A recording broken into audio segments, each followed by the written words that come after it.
Hello ladies and gentlemen, welcome to the Outer Rim Cantina. My name's Alan and today I'm here to give you your weekly Star Wars news roundup. There's a lot of new announcements and reveals this week, so let's just dive right in. Our first story is all about Triple Force Friday, which is happening next Friday on October 4th. Thanks to the global reveal of brand new products and figures, we have some new character descriptions for The Rise of Skywalker, The Mandalorian, and Jedi Fallen Order. The brand new description for Kylo Ren is as follows, quote, Supreme Leader of the First Order, Kylo Ren wields more power than ever before.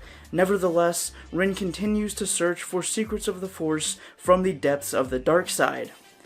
The Mandalorian's description says, quote, his body is shielded by Beskar armor, his face hidden behind a T-visored mask, and his past wrapped in mystery. The Mandalorian is battle-worn and tight-lipped, a formidable bounty hunter in an increasingly dangerous galaxy. The Cal Kestis figure reads, quote, a Jedi Padawan during the Clone Wars, Cal Kestis narrowly escapes the horrors of Order 66 and was forced to go into hiding. Together with the explorer droid BD-1, he embarks on a journey to rebuild the Jedi Order while evading the terrifying Imperial Inquisitorius. In addition to those new figures with the descriptions I just read, we're also getting Rey, Zori Bliss, and the Sith Jet Trooper from Kenner, as well as R2-D2, BB-8, and D-O, and some gold legacy figures of Darth Vader, an Imperial Stormtrooper, Luke Skywalker, and Chewbacca, as well as the Knights of Ren, and more figures that have yet to be revealed, as well as a whole bunch of new Lego sets, and just a whole bunch of merch like t-shirts and towels and pillows and just everything you could possibly want to get with Star Wars branding. You can find it, and it's all going to be available on Friday, October 4th for Triple Force Friday. Moving on to our second story, if you're going to New York Comic Con this year, you'll want to check out the new stuff from Insight Editions. Insight Editions is bringing a bunch of brand new Star Wars titles to the con that you'll definitely want to check out.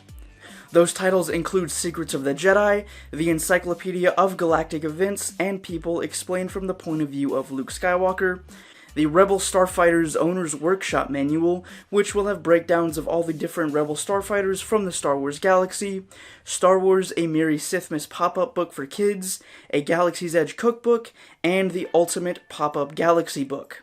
Thanks to the Oculus Connect 6 in San Francisco this week, ILM X Lab and Oculus Studios made the surprise release of Vader Immortal Episode 2. The second episode in the 3-part VR series will pick up where Episode 1 left off, with you learning the ways of the Force from the Sith Lord, and lets you battle brand new creatures while exploring the secrets of Mustafar.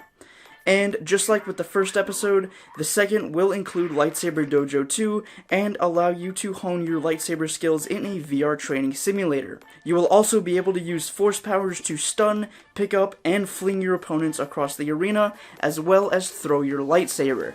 So it sounds like some great improvements over the first Lightsaber Dojo, so if you have an Oculus Quest, you've already done Vader Immortal Episode 1, then you'll probably want to check out Episode 2. I've heard great things about the Vader Immortal series, even though I personally don't own an Oculus, so I can't play it myself, and I haven't really followed the story that close, but apparently it's actually really good. Now onto a big reveal in the Star Wars movie world.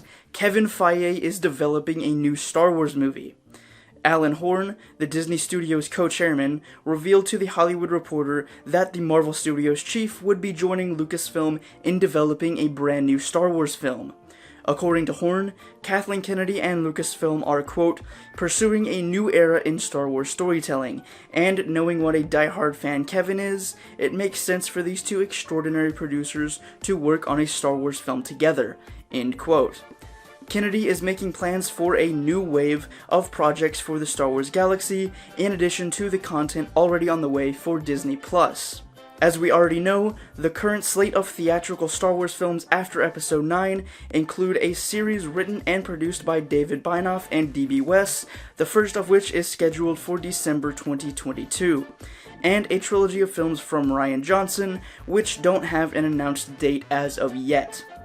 With this new announcement of FEIGE working on a Star Wars film, it'll be interesting to see where it winds up, either before, after, or in between both the Game of Thrones guys and Rian Johnson's projects. Whatever happens, even though we're saying goodbye to the Skywalkers in December, we can look forward to the next decade of Star Wars storytelling from some wonderful creators. Moving on from movie news, we got a brand new trailer for Jedi Fallen Order during the Triple Force Friday livestream this past Thursday. In the trailer, titled Cal's Mission, we get to learn a bit more about the overall story of the game. Cal is apparently searching for something precious to the Jedi and valuable to the Empire. While we don't know what that something is just yet, we do know that this adventure will lead our Padawan on an incredible journey throughout the galaxy to different planets, environments, and locations. We also got the confirmation that yes, there will be giant boss battles with not only the second sister, but giant dangerous creatures as well. Now that we're only a little more than a month out from the game's release on November 15th, the hype is definitely more real than it has been for the first single-player Star Wars game from EA Star Wars since they acquired the license in 2013. Empire Magazine has blessed us with some Rise of Skywalker cover variants for their newest issue. There are two retail variants of the cover, one with Rey and the other with Kylo Ren, and a third subscriber-only cover which will feature both characters standing back to back. The issue will feature interviews with J.J. Abrams, Chris Terrio, and Kathleen Kennedy about the Rise of Skywalker and what it was like bringing this 42-year saga to a definitive end.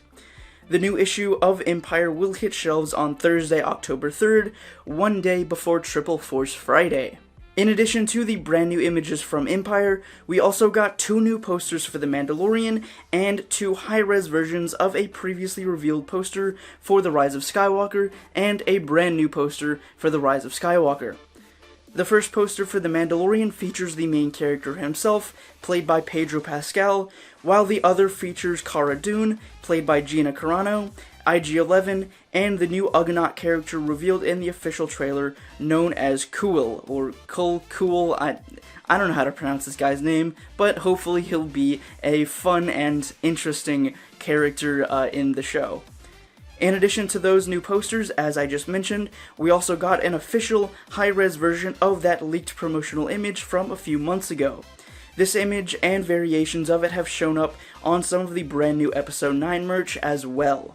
An interesting tidbit to mention is that Claude and Kelly Marie Tran's character Rose Tico have been interchanged quite a lot, so depending on what kind of merch you're buying or the region you live in, you might see either Claude or Rose on the image. We also got a brand new image for the 2019 Advent Calendar, which features both the light and dark side, with Rey and Kylo Ren being the most prominent characters, followed by our favorite heroes and villains from the sequel trilogy.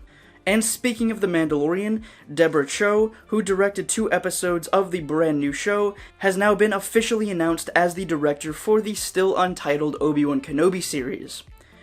Cho has directed episodes of many of your favorite pop culture TV shows like Lost in Space, Jessica Jones, Better Call Saul, and American Gods. This new hire is coming after Kathleen Kennedy and Lucasfilm have received flack in the past for seemingly only giving Star Wars projects to male writers and directors, and failing to represent the increasing diversity in the world.